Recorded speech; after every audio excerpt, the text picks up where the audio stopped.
त्योहार के सीज़न में सबसे ज़्यादा बिकने वाली सोन पापड़ी कैसे बनती है, आइए हम आपको बताते हैं। सबसे पहले एक टीन को काटा जा रहा है, उसको टब में डाल दिया जाता है और टब घूमने वाला रखा जाता है ताकि तेल नीचे ना लग पाए। और इसकी मिठास बनाने के लिए इसमें अब शुगर सिरप ऐड किया गया है। ये बेसन इसमें काफ़ी सारी मात्रा में और फिर उसके बाद मैदा काफ़ी सारी मात्रा में, इन दोनों को मिक्स करके उसी टब में डाल दिया जाता है। तब तक ये मिक्सर ग्राइंड होता है। आप सबसे पहले हमारे चैनल को सब्सक्राइब कर दें, लाइक कर दें, ताकि आपके पास हर एक अपडेट तुरंत मिलती रहे। फिर ये काफ़ी घुलने के बाद इसका जो कलर है वो डार्क ब्राउन हो जाता है और ये पकने लग जाता है। फिर बड़े पलटे के ज़रिए भैया इसको हिलाते रहते हैं और फिर कुछ इसमें और ऑयल ऐड किया जाता है। फिर जब ये पक जाता है, इसको एक कढ़ाई में सारे गोल-गोल निकाल लिया जाता है।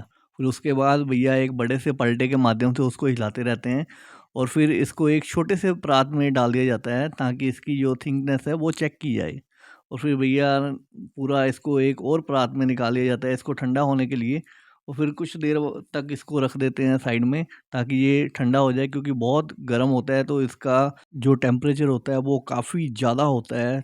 इसको फिर ठंडा होने के लिए रख दिया जाता है और फिर एक बड़ी सी कढ़ाई में जब ये ठंडा होता है तो उसमें पलट दिया जाता है। फिर इसको हिलाने का कार्य शुरू हो जाता है। फिर इसको हिलाने के बाद इसमें जो चीनी का घोल फिर से डाल दिया जाता है ताकि इसकी जो थिकनेस है उसको बरकरार किया जाए, क्योंकि सारा काम इसका मीठे का ही होता है इसमें मिठाई में। फिर इस चीनी को एक बड़े सी कढ़ाई में निकाल लिया जाता है और कढ़ाई में निकालने के बाद उसकी एक आप देख सकते हैं, जैसे हम कहते हैं कि जली खाई थी बचपन में, और वैसे ही इसकी चीनी की ये दाल सी बन जाती है। और वैसे ही इसको फिर अब दो भैया दोनों के हाथ में ये लकड़ी की आप देख सकते हैं, इसको ऐसे ऐसे करके निकाला जाता है और फिर ये कुछ देर बाद ये रंग बदलना शुरू कर देता है।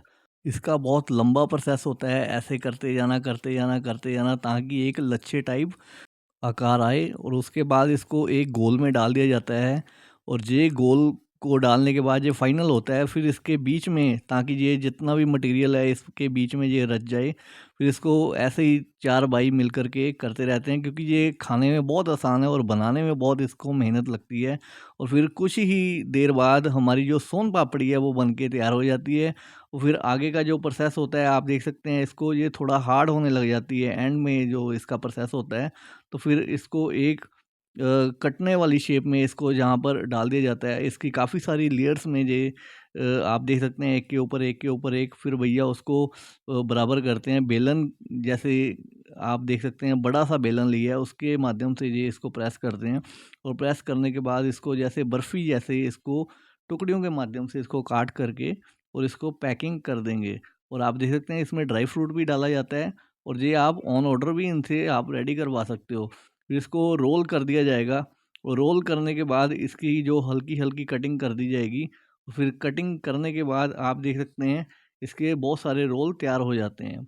और फिर इसके जो रोल तैयार होते हैं उसके बाद आता है इसको एक जैसे रखने का कार्य। और फिर उसके बाद जो जो शाही मिठाइयों पर सिल्वर पेपर जो लगाया जाता है, और इस पे भी वैसा ही सिल्वर पेपर लगाया जाएगा। और सिल्वर पेपर आप देख सकते हैं, आपके सामने ये सिल्वर पेपर भैया लगा रहे हैं। और सिल्वर पेपर लगाने के बाद ये हमारी खूबसूरत मिठाई तैयार हो जाती है। फिर इसकी हल्की-हल्की कटिंग करके इसको पैक करके और फिर सेल करने के लिए ये दुकान में चली जाती है। कैसी लगी आपको ये मेकिंग? आप कमेंट करके ज़रूर बताना। हमेशा अपडेट रहने के लिए हमारे चैनल ऑन टाइम्स को सब्सक्राइब करें। बहुत बहुत धन्यवाद।